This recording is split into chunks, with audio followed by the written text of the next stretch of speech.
It was on Monday afternoon that the terrorists have entered the EDI building in Pampore on the outskirts of Srinagar. A part of the building is now on fire.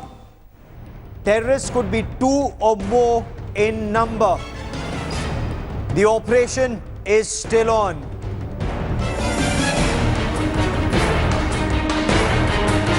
Terrorists struck Pampore on the outskirts of Srinagar again. This is the second time since February that there's been an encounter in this building, EDI building. It's the Entrepreneurship Development Institute in Pampore. It's believed there could be 2 or more terrorists who opened fire at the security forces and then ran into the EDI building. Security forces have now surrounded this building. Operations are underway for over 10 hours.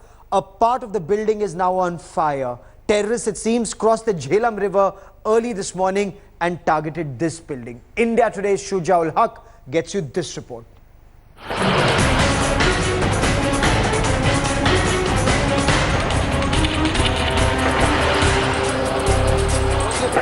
At 6 a.m. on Monday morning, the stillness of dawn in Pampore near Srinagar was broken by the sounds of bullets. Terrorists stormed into the Entrepreneurship Development Institute and remained holed up inside the building.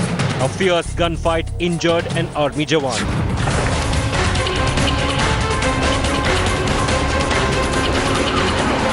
Security was alerted at a CRPF camp located near the institute.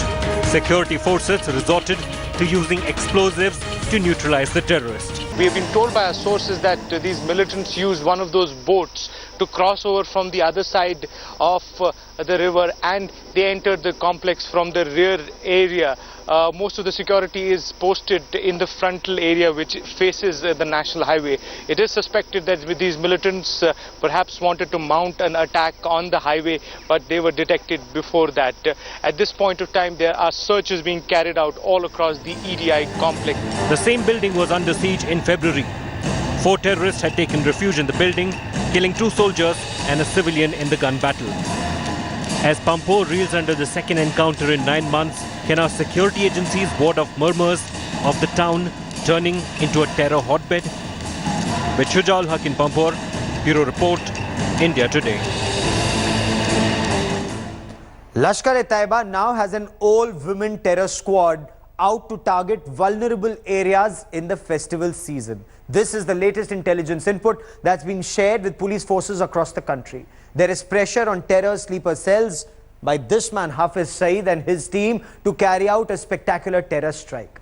But all is not well in terror camps across the line of control either. There are inputs of a big rift between terrorists and their handlers in Pakistani deep state after India's surgical strike in Pakistan-occupied Kashmir.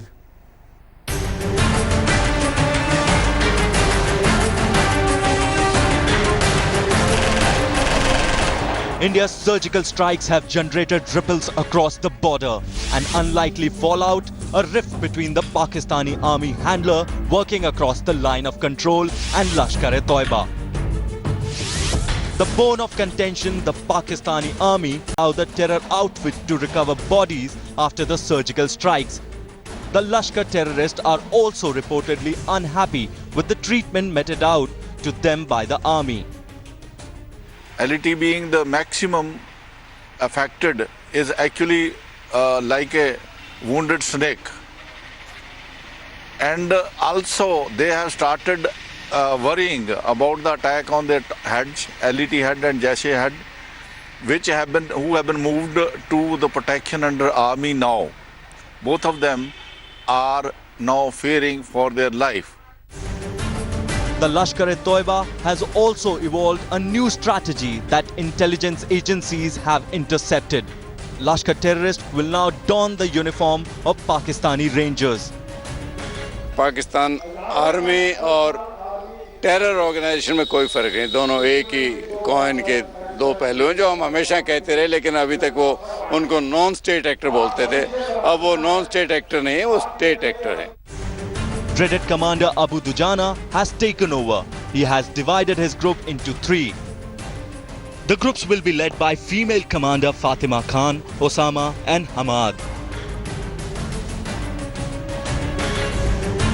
The face of the Valley terror in the Lashkar is Sajid Jatt. He is a close associate of 2611 plotter Hafiz Saeed and the handler of Commander Abu Dujana. As Pakistan reels under the impact of the surgical strikes, the Lashkar command in POK has taken a severe hit.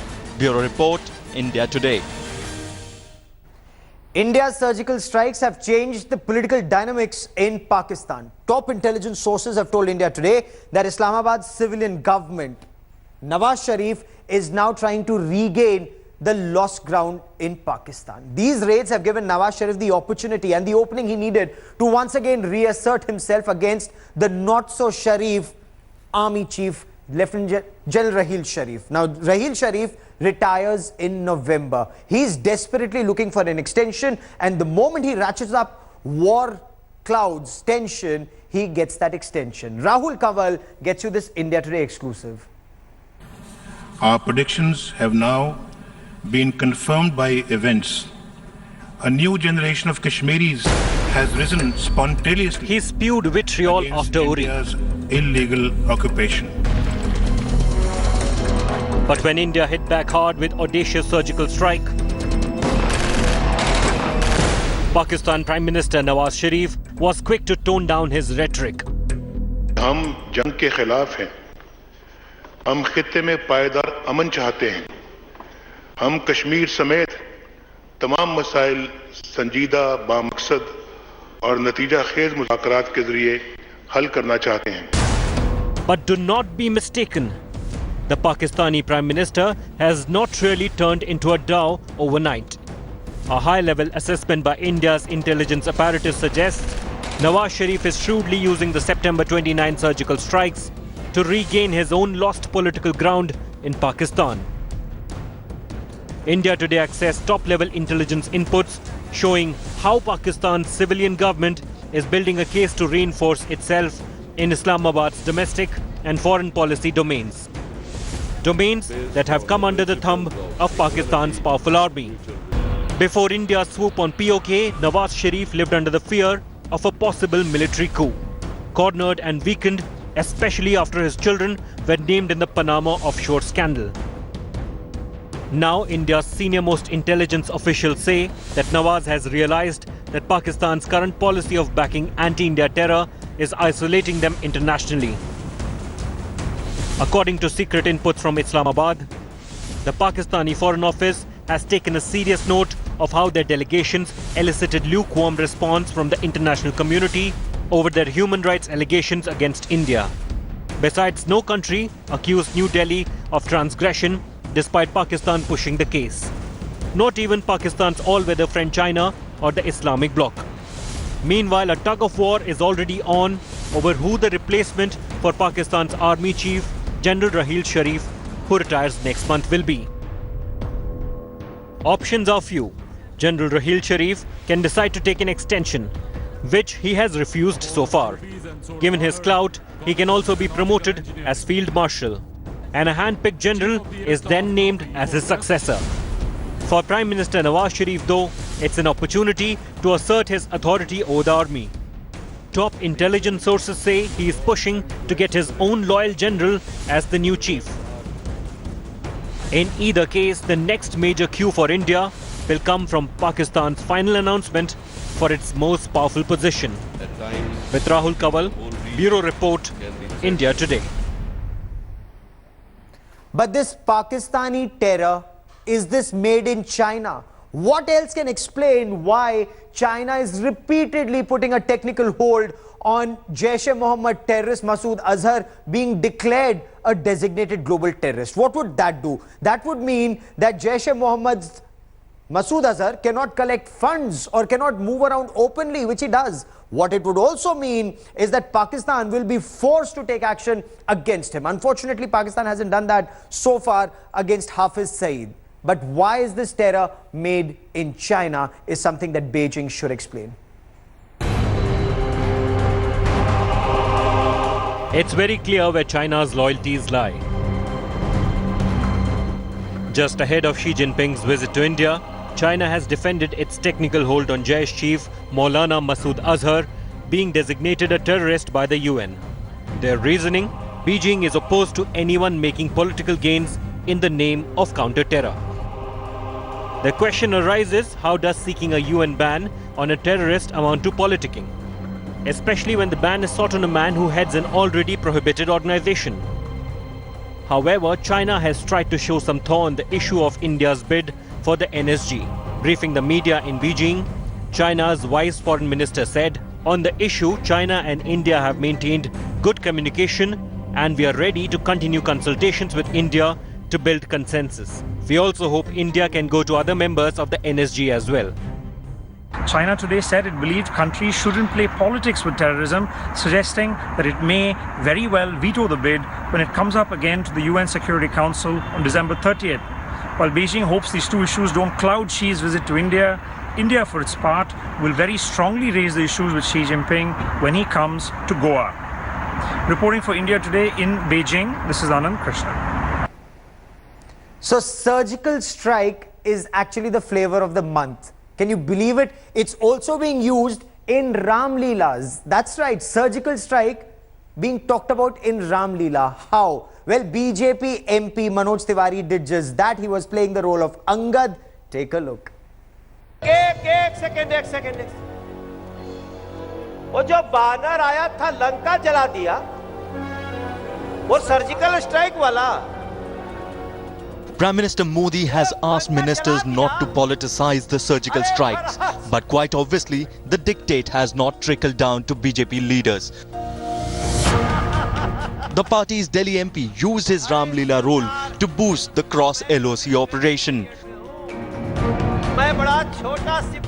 Ramleelas across the north have the surgical strikes and terrorism as its theme. While the BJP may not be entirely responsible for this, the opposition has hit out at what it calls the politicization of the army. भारतीय राष्ट्रीय कांग्रेस की ओर से हम मांग करते हैं कि देश के प्रधानमंत्री माननीय नरेंद्र मोदी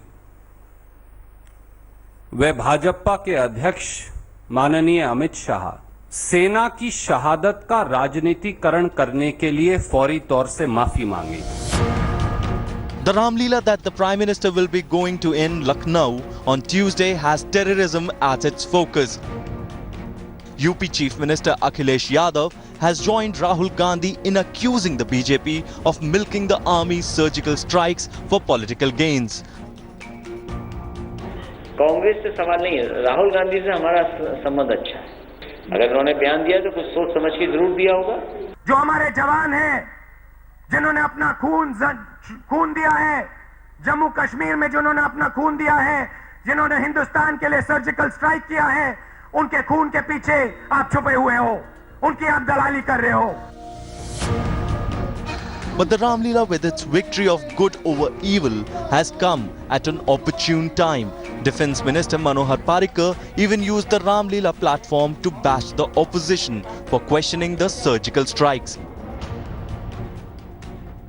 कहाँ है मर्यादा पुरुषोत्तम और कहाँ है हमारे कई पॉलिटिशियन जिनको कुछ मर्यादा बची नहीं.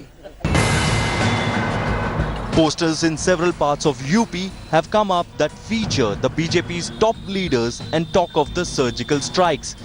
BJP chief distanced the party leadership from saying this was an enthusiasm at the local level. But the opposition is not believing that, and there is no need to the clash over surgical strikes. Even festivities around Dussehra have not reduced the political war of words. Bureau Report, India Today. Defence Minister Manohar Parrikar has hit out at his detractors and those who are saying that BJP government should not have carried out or should not be tom-tomming the surgical strike. He said no need to show any proof. He says the surgical strike was a hit. Had it been a failure, the opposition would not have spared the government. Parrikar said we need no certificate from politicians. He's also said that our armed forces don't need any certificate from anyone. Surgical strike, the Indian Army is capable to face any adversary. No need to prove that surgical strikes were carried out. He's also said that there is absolutely no doubt about the capacity and the integrity of the army.